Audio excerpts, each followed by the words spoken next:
Hi எல்லாம் வணக்கம். நான் தான் உங்களுடைய டிஆர். அதாவது நீங்கள் பார்த்துட்டு இருக்கிறது இப்போ பாருங்கள், மேலே ஒரு அம்மா இருப்பாங்க. அங்கே பாருங்கள், அதாவது காளியம்மன் தேர் திருவிழாவில் ஒரு கம்பம் மாதிரி கட்டியிருப்பாங்க. அதுக்கு மேலே அந்த அம்மா வந்து எல்லாமே வீசி கொடுத்துட்ருப்பாங்க. அங்கேருந்து போட்டுன்னு இருப்பாங்க. என்னென்ன போட்டிருக்காங்க பாருங்கள், எலும்பிச்சி மலம், தாலி கயிறு, அதாவது பிரசாதம் மாதிரி மேலேருந்து கொடுத்துருக்காங்க. இதெல்லாம் நம்ம வந்து எதுக்காக வாங்கணும், அதெல்லாம் வாங்கின்னு நம்ம வந்து போனோம்னா எல்லாமே நிறைவேறுதுன்னு சொல்லப்படுகிறது.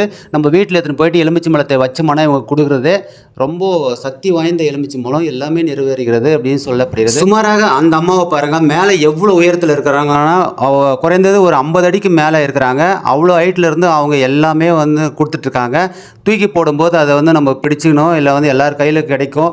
அதை ஒவ்வொரு பொருளும் வந்து பண்ண கிடைக்கும். அதெல்லாம் நம்ம வந்து எடுத்துகிட்டு போயிட்டு வீட்டில் நம்ம வச்சுட்டு, அல்லது வந்து நம்ம ஏதாவது பூஜையில் வச்சோம்னா எல்லாமே நம்மளுடைய பிரச்சனைகளும் சரி, குழந்தை பாக்கியம் சரி, இது ஏதாவது நம்ம தீர்க்க முடியாத நோயாக இருந்தாலும் சரி நிறைவேறுதுன்னு சொல்லப்படுகிறது. இது போல் அதிசயமான ஒரு தேர் திருவிழா எங்கே நடந்ததுன்னா புதுப்பேட்டை குடியாத்தம் தேரடி வீதியில் தான் நடந்தது. ஸோ நீங்கள்லாம் இங்கே வந்தீங்களான்னு சொல்லிட்டு கமெண்ட்ஸ் பண்ணுங்கள். அது மட்டும் இல்லாமல் இங்கே வரக்கூடிய நபர்கள் அனைவரும் வந்து பணம் எவ்வளோ ஆர்வத்தோடு வந்து பணம் பார்த்துட்டு இருக்காங்க பாருங்கள். எவ்வளோ உயரத்துலேருந்து அந்த அம்மா வந்து போட்டிருக்காங்க பாருங்கள். இந்த நிகழ்வுகளை பார்க்கறதுக்கு கண்குள்ளா காட்சியாக இருந்தது. நானும் வந்து போயிட்டு பார்த்தேன். நீங்களாம் வந்து இங்கே பார்த்தீங்கன்னு சொல்லிட்டு கமெண்ட்ஸ் பண்ணுங்கள். அது மட்டும் இல்லாமல் நீங்களாம் யார் போனீங்கன்னு சொல்லிட்டு கமெண்ட்ஸ் பண்ணுங்கள். நம்மளுடைய சேனல் யாராவது ஃபாலோ பண்ணாமல் இருந்தால் மறக்காமல் ஃபாலோ பண்ணுங்கள், ஷேர் பண்ணுங்கள். தேங்க்யூ. நான் தான் உங்களுடைய டிஆர்.